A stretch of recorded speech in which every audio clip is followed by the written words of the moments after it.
thought I would share a little bit about language arts and what I'm doing.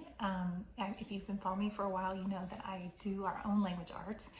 And I feel like from when I first started doing it about a year ago to now, it's kind of changed over time in the slightest way, kind of just simplifying a bit until we could find the right groove for us. So I can kind of show you where we're at now and how we work it out. So the first thing I do is pick a novel, and I read it with my 9-year-old, and this is what I picked. This is The True Confessions of Charlotte Doyle by Avi.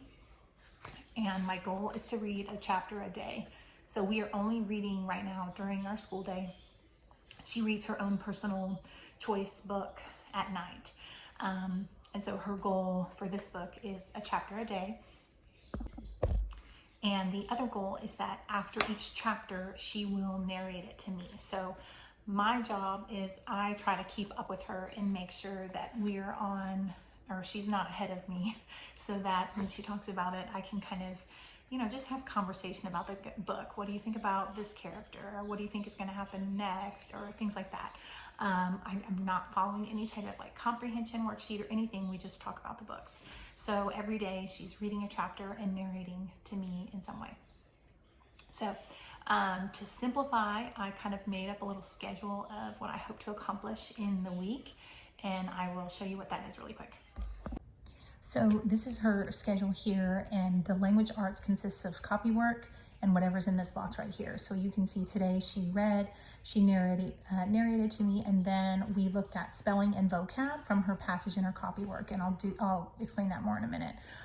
Tomorrow she'll read and she'll do a written narration. So I actually put this on an assigned day this go around this semester to see how that goes.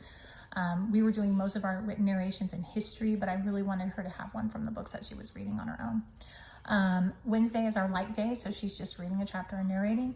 And then on Thursday, she'll read, narrate, and she'll do dictation from the copy work that she's been working on throughout the week. So everything we do for language arts comes from what we read, the conversations we have, and the copy work that I choose. I choose the copy work straight from the chapter books, and I just pick something that I like and that I think might be helpful in our conversation, or maybe what she's doing in grammar. There's really no rhyme or reason. This week, I picked one that I felt really gave us some information about one of the characters that I wanted to kind of talk to her about. What do you think about his opinion on this and that sort of thing? So that's why I picked it. And so I will type it out and print it, and then she will copy a little bit at a time all throughout the week. Today, Monday, you saw was spelling and vocab. So on the first day, that's kind of our heavy day where we look at the passage as a whole. I will read it through with her. We will talk about the different words and what they mean. We will talk about the punctuation and why it's there. We'll think about rules that she's learned before, and so on. And then we will do spelling. So basically, if you follow me, you see she wants to play the same game every time. But she just practices spelling words. I just pick words from the passage, and she writes them. And if she doesn't know how to spell them, I have her try again. And if she can't get it, I tell her. And that's pretty much it for spelling. She's a pretty sharp speller, which is great. But if there are words that she doesn't get on Monday, then I will remember to try and quiz her throughout the week on just those specific words. So that's kind of how spelling works for us. So Monday, like I said, is the heavy day that kind of takes the longest. I would say it takes probably 20 minutes, 25 minutes for us to sit down and look at the passage and practice the spelling. On Tuesday, she does a written narration, which will be on her own. She's been practicing that for a while. She has a narration notebook. Sometimes she will write them. Sometimes she will type them, and I'll print them out and put them in here. So we just have kind of a running record of her written narrations in this notebook. So super simple. And then on the rest of the week, it's just really simple. She's reading and we're talking about the book. And then the last day, which is a Thursday for us, is dictation, where I will read the passage to her and she will try and write it from memory. So that's what our week's been looking at for a while now. I just kind of added in that designated day for written narration. what I love about this, number one, is we get to do things on our own. I'm not following something else.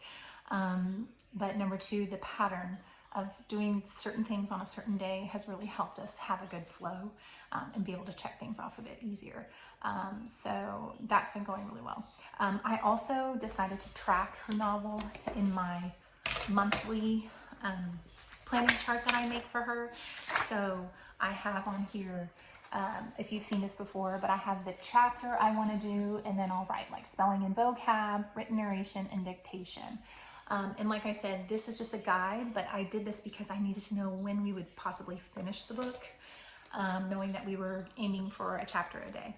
I'm already behind because we went out of town, but like I've said about these things before, they are a guide, a hopeful guide, but it is letting me know about the time we will finish the novel. So a lot of you have reached out to me and said that you wanted to try this or that you're doing this as well. So I just love connecting with you guys and talking a little bit about that. So hope you have a great week.